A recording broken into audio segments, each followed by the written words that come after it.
ഈ ഒറ്റ ഒരുത്തിയാണ് ഓളങ്ങനെ കേടാക്കുന്നത്. ചെയ്തു കൊടുക്ക്, വേണ്ടതും വേണ്ടാത്തതൊക്കെ ചെയ്തു കൊടുക്ക്.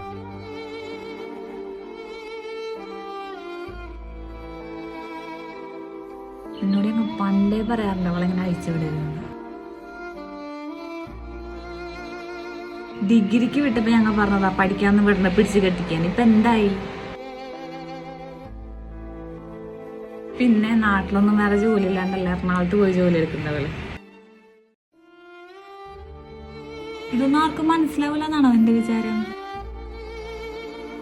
എറണാകുളത്ത് പോയിട്ട് എടുക്കുന്ന ജോലിയാണ് ഇൻസ്റ്റാഗ്രാമിൽ വീഡിയോ എടുക്കാൻ. അതിന് വേണ്ടിയിട്ട് എറണാകുളത്ത് പോയി നിൽക്കുന്നുണ്ട്. ഉപ്പാനും ഉമ്മാനും നിഷേധിച്ചിട്ട് എറണാകുളത്ത് പോയി നിൽക്കുന്നത് അതിന് വേണ്ടിയിട്ടാണ്.